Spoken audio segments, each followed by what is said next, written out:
जय श्री कृष्ण। राधे राधे।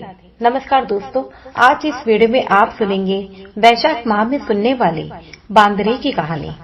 एक राजा था।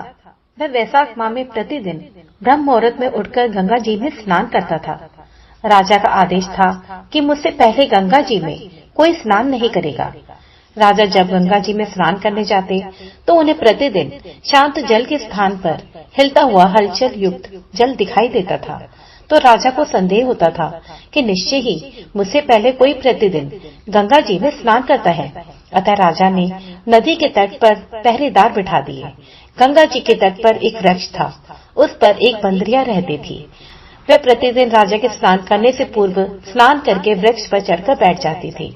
इस प्रकार होते होते पूरा वैशाख माह व्यतीत हो गया, किंतु अंतिम दिन राजा के पहरेदार ने यह देख लिया और उस बंदरिया को पकड़कर राजा के सामने ले गए और कहा कि यह बंदरिया आपसे पूर्व प्रतिदिन गंगा जी में स्नान करती है।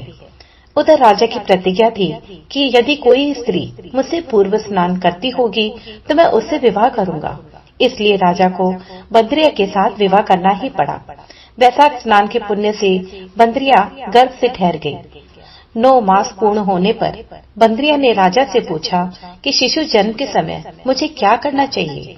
तब राजा ने महल में एक घंटी लगवा दी और बंदरिया से कहा कि तुम्हें जब दर्द हो तो इसे बजा देना, मैं संपूर्ण प्रबंध कर दूंगा। राजा की अन्य रानियां भी थी जिनकी कोई संतान नहीं थी, अतः बंदरी को गर्भ है यह समाचार जानकर अन्य रानियां भी मन ही मन उससे ईर्ष्या करने लगी और भावी संतान का नाश करने हेतु विभिन्न योजनाएं बनाने लगी। घंटी लगी देखकर एक रानी ने बंदरिया से इसका कारण पूछा तो बंदरिया ने संपूर्ण वृतांत बता दिया। रानी ने उसे बहकाया कि एक बार घंटी बजा देना तो देखना कि राजा आते हैं या नहीं। बंदरिया ने घंटी बजाई तो राजा दौड़ते दौड़ते महल में आए और घंटी बजाने का कारण पूछा। इस पर बंदरी ने उत्तर दिया कि मैंने तो रानियों के कहने पर घंटी बजाई थी। तब रानियों ने राजा से कहा, यह तो पशु है, न जाने कितनी बार घंटी बजाएगी। इस प्रकार कहकर उन्होंने घंटी को हटवा दिया। कुछ दिनों के बाद बंदरिया के शिशु जन्म का समय आया तो उसने अन्य रानियों से पूछा कि मैं क्या कहूँ। तब रानियों ने कहा कि तुम आंखों पर पट्टी बांधकर सो जाओ। वैशाख माह के स्नान के पुण्य के प्रताप के रूप में एक सुंदर पुत्र हुआ। शिशु के जन्म होते ही उसके रोने से पूर्व ही रानियों ने उसे एक टोकरी में रखकर दासी को दे दिया और आदेश दिया कि इसे नदी में बहाकर आ जाओ और उस शिशु के स्थान पर एक पत्थर रख दिया। राजा को भी कहला दिया कि बंदरी ने एक पत्थर को जन्म दिया है। राजा ने सुना तो उन्होंने भी संतोष कर लिया कि जब दूसरी रानियों की संतान नहीं है तो ये तो बंदरी है अर्थात पशु है, इसकी क्या संतान होगी। उधर दासी ने उस सुंदर शिशु को नदी में न बहाकर कुम्हार के खड़ल पर रख दिया। दूसरे दिन कुम्हार कुम्हारनी खड़ल में आए तो वहाँ एक सुंदर शिशु को रोते हुए देखा। कुम्हार कुम्हारनी भी निसंतान थे, अतः उन्होंने उस शिशु को अपने लिए भेजी गई भगवान की भेंट माना और बड़े प्रेम से शिशु का पालन पोषण करने लगे। कुछ बड़ा होने पर उस बालक को यह ज्ञात हो गया कि वह रानी बांदरी का पुत्र है जिनको रानियों ने मरवाना चाहा था। एक दिन वह बालक कुम्हार के बनाए हुए मिट्टी के हाथी घोड़े लेकर पनघट पर जा बैठा और दासी को देखकर कहने लगा, आओ रे मेरे मिट्टी के हाथी घोड़े पानी पियो। जब दासियों ने ये बात सुनी तो वह हंसने लगी और बोली, अरे मूर्ख, कभी मिट्टी के हाथी घोड़े भी पानी पीते हैं। इस पर उसने कहा कि कभी बांदरी के भी पत्थर जन्म लेता है। उस बालक की यह बात दासियों ने जाकर महल में कही। तब रानियों ने दूसरे दिन विष मिलाकर लड्डू भेज दिए। ईश्वर की कृपा से लड्डू गोंद और बादाम के हो गए और उन लड्डुओं को खाने से उस लड़के की मृत्यु नहीं हुई।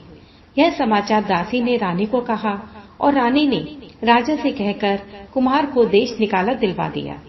कुम्हार वन में रहने लगा। तत्पश्चात जब अगले वर्ष चैत्र मास में माता गणगौर की पूजन का दिन आया तो वह बंदरी का पुत्र 108 करवे और 108 गोली लेकर तथा घड़े में पानी भरकर बगीचे के बाहर बैठ गया। उधर राजा और साहूकार की पुत्रियां गणगौर बनाने के लिए मिट्टी लेने के लिए आई तथा बगीचे में खेलने और झूला झूलने लगी। इस कारण कुछ समय बाद प्यास लगी। तब उन्होंने उस बंदरी के पुत्र से जल पीने के लिए कहा तो उस युवक ने उत्तर दिया कि मेरे पास एक गोली है, उसे खाती जाओ और मेरे चारों ओर फेरे लगाती जाओ। तब मैं तुम्हें जल पिलाऊंगा।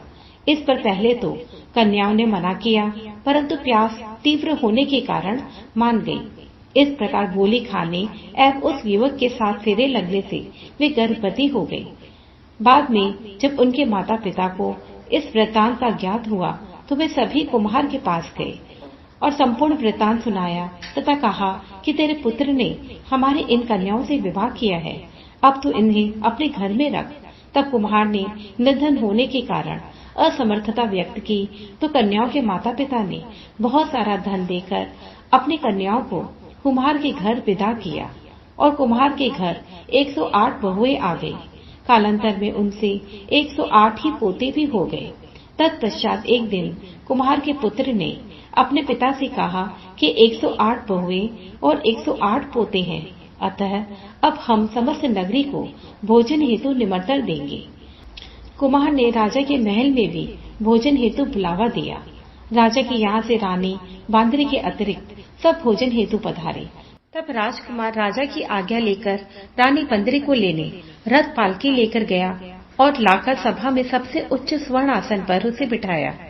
राजकुमार ने अपनी सभी पत्नियों को समझा दिया था कि बंदरी मुझे जन्म देने वाली माता है, अतः एक एक बहू रानी बंदरी के चरण स्पर्श करती गई और एक एक सोने का सिक्का और पोते के गोद में देती गई। तब जब राजा और अन्य रानियों ने यह सब देखा तो कुम्हार के पुत्र से इसका कारण पूछा। रानियों को तो संदेह होने लगा कि यह अवश्य ही बंदरी का पुत्र है, इसलिए रानियां उठकर राजा को कहने लगी, यह अवश्य ही बंदरी का पुत्र है। इसलिए रानियां उठकर राजा को कहने लगी कि कुम्हार के पुत्र ने हमारा अपमान किया है और बंदरी का सम्मान किया है, अतः हम लौटकर जा रही हैं। इधर राजा को पुत्र के जन्म का संपूर्ण रहस्य ज्ञात हो गया था, इसलिए उन्होंने रानियों को देश निकाल दे दिया और सभी पुत्र वधुओं और पोतरों को लेकर महल में ले आया। राजकुमार का राज तिलक हुआ। कुम्हार कुम्हारनी को राजकुमार के महल में रहने के लिए निवेदन किया, किंतु वे नहीं माने। तब राजा ने उन्हें ढेर सारा धन दिया। अतः वैशाख स्नान का इतना महात्म्य है तो सबको वैशाख स्नान जरूर करना चाहिए। बांदरी ने वैशाख स्नान किया तो उसे राजा का राज्य, पुत्र, पौत्रादि प्राप्त हुए। हे ईश्वर, जैसे बंदरी को पुण्य मिला उसी प्रकार हमें भी पुण्य देना।